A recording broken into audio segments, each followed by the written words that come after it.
But we kick things off with a dramatic ending, to say the least, in Group B, because it looked like it would be Croatia who would be finishing second and would be advancing to the knockout stages. Modric with the goal that looked like it was going to be decisive.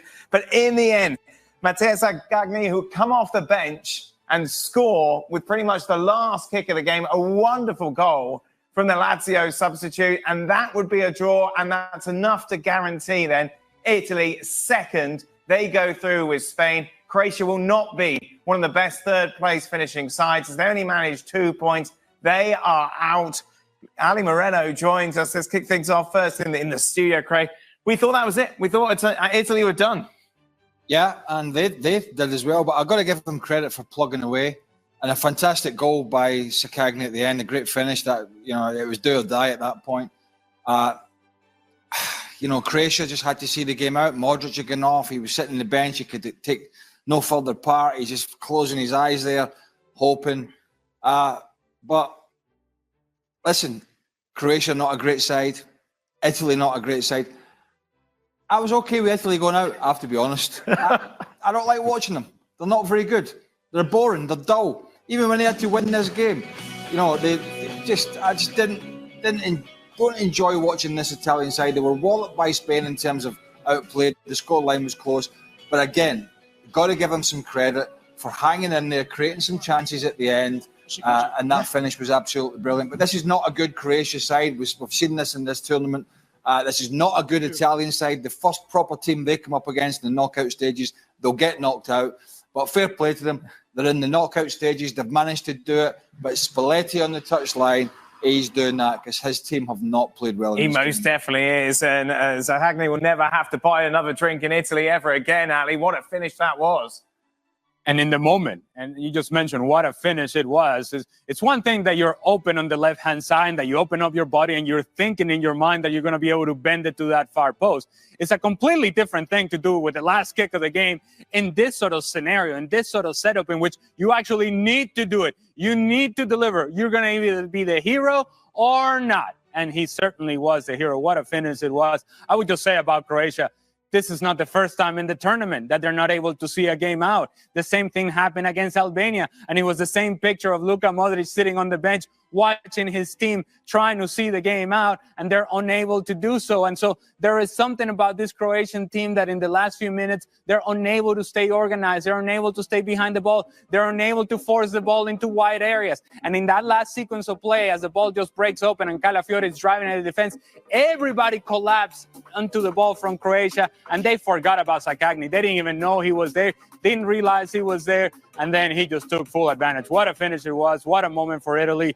What a result for Italy, and heartbreak for Croatia. Yeah, very much indeed. Because what was interesting, once Croatia opened the scoring, Italy really pushed for like 10, 15 minutes. Croatia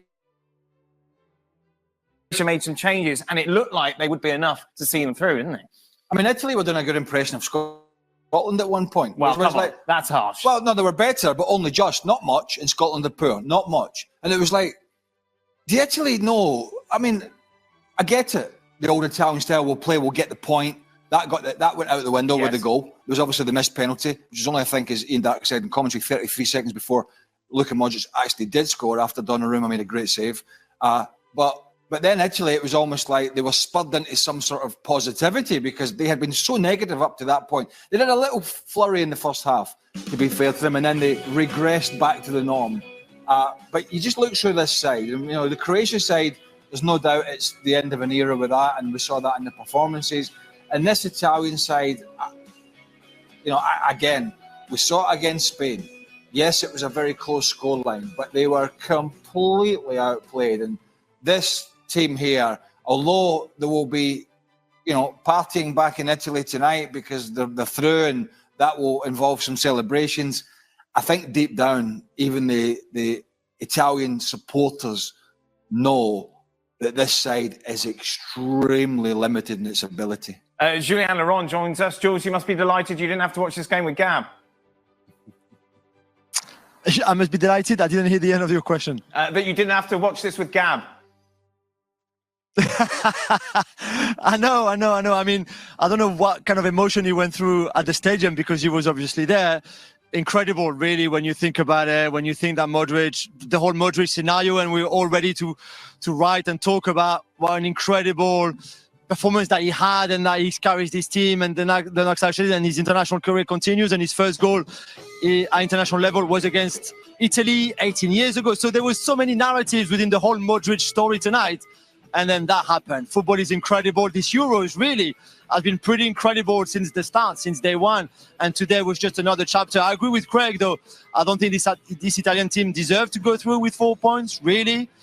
Even against Albania, they didn't have much margin. Against Spain, they were outplayed. They were completely outthought, out-destroyed. And even today, they were not the best team. And yet, they still managed to go through. Is there any argument, Ali, that this could galvanise the Italian side? And this is it. They've turned a corner now. This last-minute draw will also be enough to see them now get themselves together for the knockout stages. Well, if we look at the history of international tournaments for Italy, they seem to have these difficulties in the group stage in which they barely get through. They barely do enough. And here we go. And somehow they find a way to win a game in the knockout stage and advance. Now, that's what Italy have been historically in the international competitions. But I don't know that history plays much a part with this game or with this team and this version of Italy, because frankly, never mind what I say, and I agree wholeheartedly with what Craig and Jules are saying, but what about the face of Gigi Donnarumma after the game? If you look at his face, he tells you everything that you need to know. We got away with one, and a big one. We were out, or at the very least, having to struggle to see if we're in one of the best third-place team. We don't know if we actually have answers in this team, and somehow we're second in this group. He was almost ashamed and embarrassed as to how they're able to get the goal. They'll take it, they'll advance. And I suppose if you take a look at history, you say that Italy are dangerous, but if you take a look at this team, then not so much. If you're looking at teams that you could face in the knockout stages, Italy, by the standard they've set over the years, of course, is a team you want to avoid, but not maybe this version.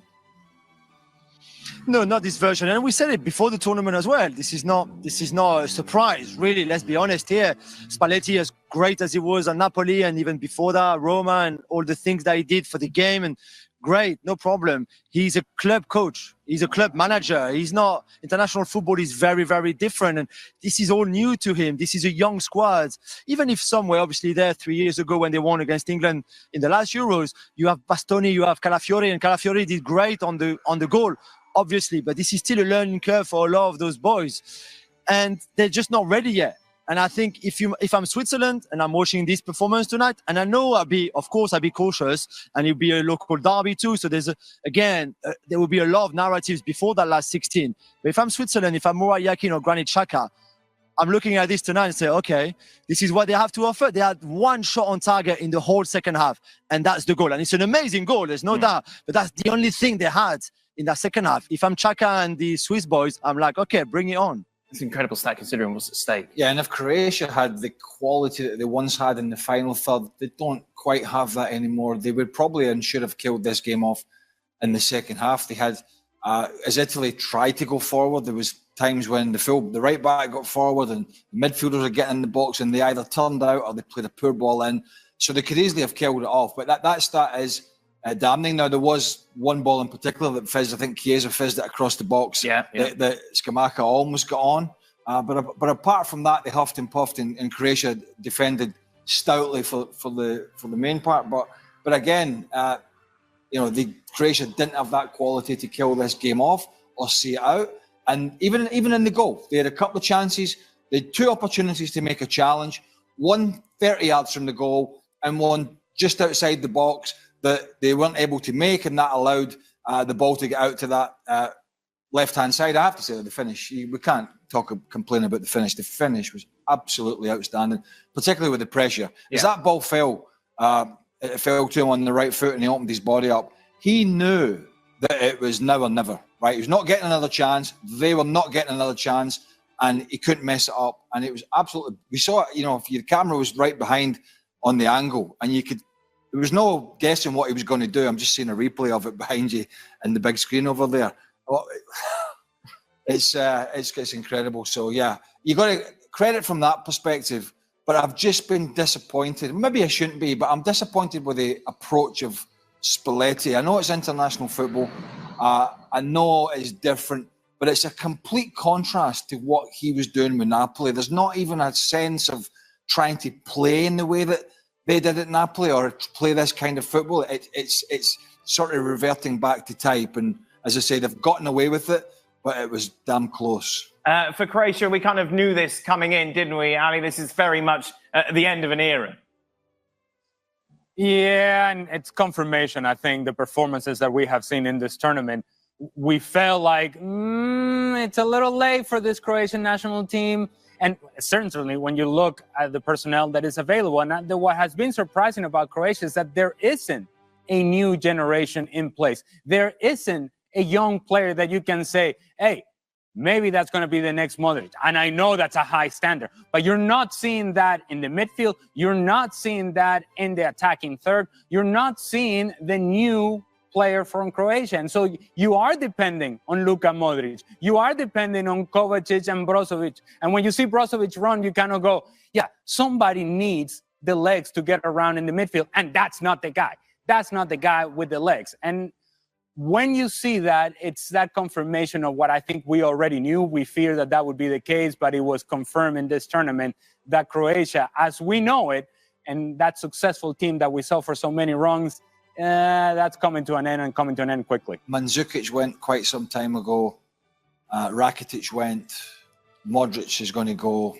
Brozovic is not far away. Kovacic isn't far behind. Not quite at the end of his career, but certainly towards that end. There have been others as well in the back line that I can't remember the names exactly, but there's been quite a few. But those have been the standout, the real core.